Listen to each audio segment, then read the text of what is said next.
About one act play. A one act play is not exactly a shortened play.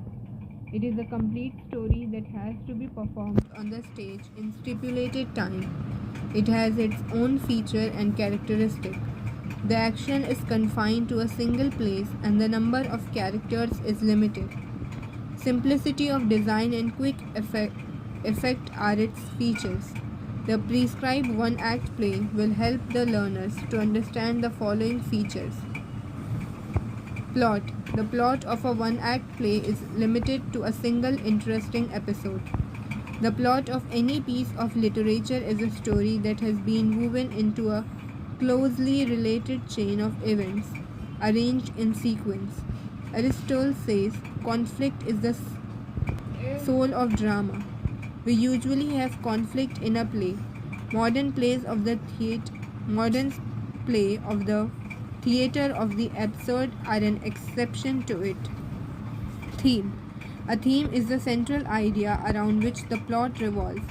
It is directly stated through the playwright's instruction, dialogues, and other features.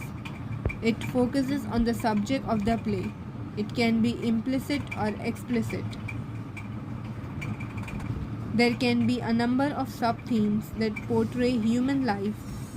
The theme helps to convey the message of the playwright. Setting. Setting or location is a place where the story takes place. A drama is meant for stage performance. The location or setting is revealed through effective use of variety of props. The unity of time, place, and action has to be taken into consideration while setting the stage. The proper use of setting/props help the play to be impactful. Language. We all know that the pen is mightier than the sword. Likewise, words are the weapons of a writer. There is another language too. Have you enjoyed films of Charlie Chaplin, who uses non-verbal communication very effectively through his body? It conveys emotions and underlying meanings profoundly. One act play has a profound effect due to its brevity of words. If the dialogues are witty, pungent, and concise, they add to the overall impact of the play. Example: Shakespeare Hamlet says, "To be or not to be." The dialogues of the playwright use techniques like projection, articulation, and phrasing for effective communication.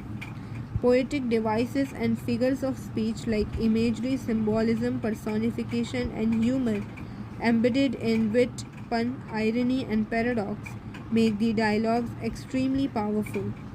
The tone of the dialogue can be comic, ironic, light, playful, sad, serious, sinister, solemn, sombre, threatening, etc.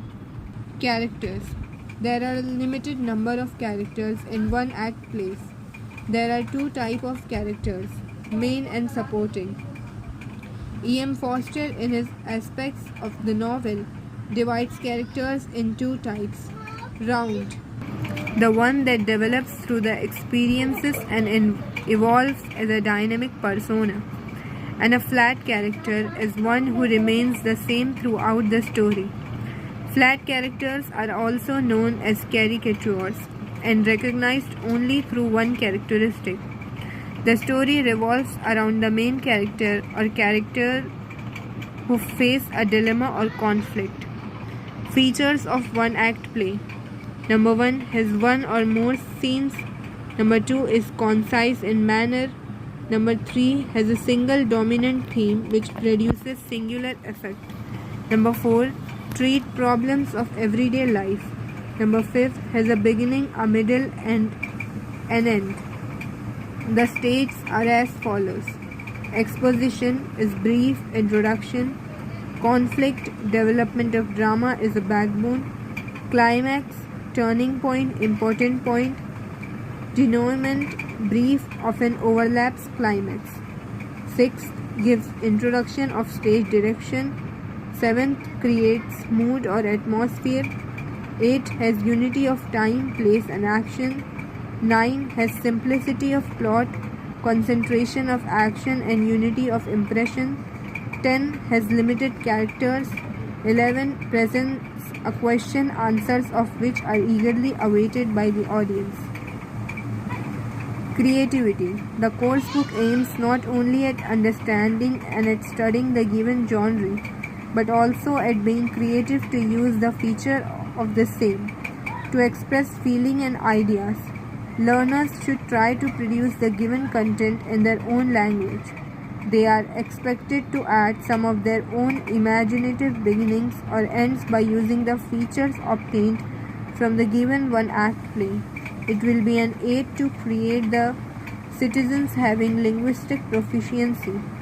The learners are expected to study as well as enjoy exploring the richness of the language by studying a genre in detail. The Rising of the Moon. Lady Gregory. Isabella Augusta Percy was born in County Galway, Ireland, one of the moving spirits behind the establishment of the Abbey Theatre in Dublin. She was a playwright of great technical skill. At the instance of her friend and sponsor, William Butler Yeats, who encouraged her to study the old history and folklore of Ireland, Lady Gregory has specially mastered the one-act form. Of her 31 act plays, Spreading the News and The Rising of the Moon are the best known. The Rising of the Moon reveals both great charm and skill of dramatic imagination and a closely observed Irish character. The play's charm mainly rests on the sustaining passion of Irish nationalism. The title, which is taken from the ballad on Sean O'Farrell, is a symbol of Irish uprising against the British. Lady Gregory's careful study of the Irish character, her skillful delineation of the individual characters, and her perfect handling of the situation are responsible for this one-act play's great charm and popularity.